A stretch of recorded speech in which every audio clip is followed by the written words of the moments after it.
Mr. Johnson. Nice, snappy day. You bet. Makes me feel full of pep. But not my car. It's as cranky and stubborn as an old mule. Cold weather can do that, Mr. Johnson. Maybe you missed out on our winter tune-up special. Been out of town? Yeah, took a late vacation, Fred. A winter tune-up might be the answer. My battery sounds like it's on its last leg. That's the scene from yesterday morning, Cliff. And now that cold weather's with us, we'll have more scenes like that. You and Fred will have your hands full. You're right, Tech. That's why we ought to take a look at some of the conditions we can expect during cold weather operation. You know, Cliff, we won't have to worry about those customers who brought their cars in. It's those who didn't come in, like Mr. Johnson, who'll have trouble. Actually, getting ready for cold weather operation calls for more than dumping a supply of antifreeze in the radiator. I'll say it does. Let's talk about some of the basic cold weather operation troubles for Cliff's benefit. Okay, Tech. I'll start by asking Cliff what he thinks is the most common cold weather complaint. Well, from past experience, I'd say hard starting or failure to start tops the list. Yes, I'd agree with you. Now, suppose you had such a complaint to handle. Where would you start? Well, that would depend on what symptoms I've found. For instance, if the starter cranked the engine okay, but it just wouldn't fire, well, I'd check points, plugs, and the automatic choke first. That's all right in some cases, Cliff. But suppose the car stood out in the cold all day and the starter doesn't seem to have as much oomph as it should. What would you test first? Why, the battery, I guess. Nope. You'd first ask about the engine oil viscosity the owner is using. Viscosity must be right for the expected cold temperatures. If it isn't right, cold oil drag puts too great a starting load on the battery. But if the oil's right, you'd then test the battery to run down the hard starting complaint. I see. Well, I know the battery's got to be up to full charge. Very true. But even a fully charged battery can deliver only 65% of its normal cranking power at a temperature of 32 degrees. I didn't know that, Tech. How come? Well, cold weather slows down the electrolytic action. The battery just isn't as efficient then as it is in warm weather. That explains one reason why we get more can't start cases in cold weather, Cliff. The battery hasn't got it to begin with. And suppose there are other electrical losses along the line. That, plus cold oil drag, leaves very little voltage to jump the gap at the plug, so you just don't start. So if you want to do a good job for the owner, you'd better test the battery to be sure he won't be calling in tomorrow morning with the same trouble. Like making a battery capacity test, huh? That's right. But first be sure the specific gravity of each cell is 1225 or higher, with the reading corrected to 80 degrees Fahrenheit. Then make the battery capacity test to tell whether the battery will deliver sufficient voltage under high cranking loads. After the battery capacity test, you should test the starting system. A voltage drop test will show whether there's trouble in the starting circuit or in the starting motor itself. It can be done quickly and it gives you important information. Shall I pull the high-tension lead out of the coil to prevent starting? Nope. Put a jumper from the distributor side of the coil to ground. When you pull the high-tension lead, it must be grounded to prevent accidental sparks. So grounding the primary circuit is easier and safer. Details on the starting circuit voltage drop test are in the reference book. Okay, Fred, I know how to make that test. Now, suppose the starting system checks out okay, but the engine is still hard to start. Where would I look for the cause? You'd test the ignition primary circuit next, Cliff. When you're working with reduced voltage during cold weather, any resistance in the primary circuit will reduce secondary voltage to the plugs, too. You can test the primary circuit quickly by connecting the voltmeter between the battery positive post and the switch side of the ballast resistor. There should be no more than 0.2 voltage drop. After that, test voltage drop between the distributor side of the coil and ground. If there's more than a 0.1 voltage drop, look for a poor connection between the coil and distributor, or burned contact points. Inspect the points. Don't worry about pitting, but look for blue oxide. Points burned blue should be replaced. Resistance in the primary circuit could be in the wiring, connections, ignition switch contacts, or the points and condenser in the distributor. In addition, don't overlook the starter bypass circuit and the connections at the ballast resistor. During starting, the resistor is bypassed to permit full primary voltage to the points. You may have to test primary circuit connections one at a time to find the trouble. Then test the ignition secondary circuit, Cliff. Don't overlook a burned rotor, arcing inside the distributor cap, and a cracked cap. Make sure the cable inserts in the cap towers are free from corrosion. Cable terminals should also be fully seated in the cap. Inspect resistance-type cables for cracks and pinholes. Then inspect the spark plugs. Replace any cables you suspect. Dirty plugs, worn or burned electrodes, as well as plugs with too wide a gap, can cause hard starting. Clean the outside of the distributor cap and the coil too, Cliff. The dirt and grease there can soak up moisture like a sponge and can easily cause a short. Will do, Tech. Now, before you leave the electrical part of your job, test the battery charging system. That's mighty important, Cliff. You must be sure that the generator or the alternator is working properly so it will keep the battery up to full charge. In cold weather, the lights, heater, and radio are used more, and when the battery is least efficient. A good charging system is therefore a must. Okay, Fred, I'll brush up on it. Now, tell me, doesn't the carburetor choke come in for attention on a cold, can't-start complaint? You betcha, Cliff. That choke valve should close completely in the air horn, and it must work freely without sticking. Tech's right, Cliff. So inspect the choke control unit installation. It shouldn't bind against the sides of the well. See that the linkage works freely. Make sure the vacuum choke piston moves freely in its cylinder. The vacuum passage through the carburetor, of course, must be clear. And check the fuel filter. It traps water from the fuel, and the water can freeze and restrict the flow of fuel. If you suspect the filter, replace it. Speaking of possible water in the filter, here's one tip to pass along.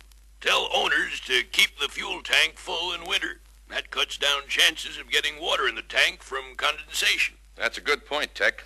That's a good way to keep fuel lines and filters from freezing.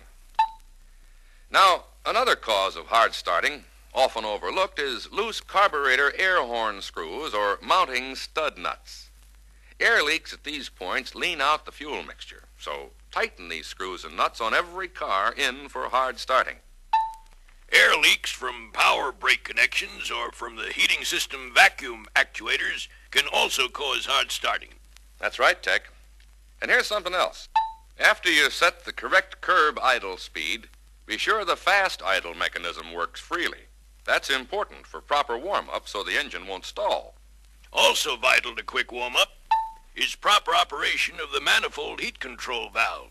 It must work freely and the thermostatic spring must be good. All right, Tech, I'll keep an eye on it. Attaboy. Now I've been eyeing this record, fellers, and somebody ought to turn it over. How about setting the accelerator pump linkage for the long stroke during cold weather? Well, unless the car is being operated in 0-degree temperatures or lower, that shouldn't be necessary, Cliff. The center position is best for all normal temperatures. On a car with automatic transmission, remember to readjust the transmission throttle linkage after you make any carburetor adjustment that affects engine speed. If you don't, the transmission won't work properly. Okay, Tech, I'll watch that. You fellas were certainly right about there being more to winter operation than dumping antifreeze in the radiator. We've covered a lot of bases without even getting into the cooling system. The cooling system's coming right up. Now, just as a reminder, the cooling system provides quick engine warm-up, uniform operating temperature, and overheating protection by carrying away excess heat.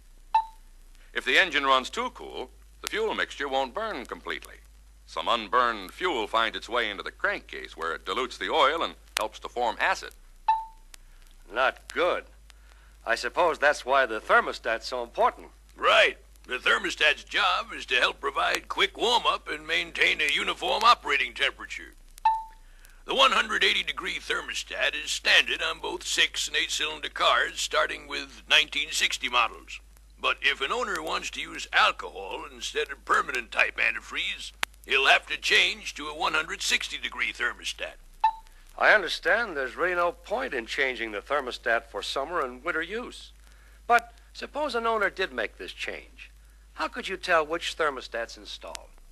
with a thermometer in the top tank, Cliff, after the engine's warmed up. A 180-degree thermostat will run 180 degrees plus or minus 5. A 160-degree thermostat runs 160 degrees plus or minus 5. Okay, Tech, good enough.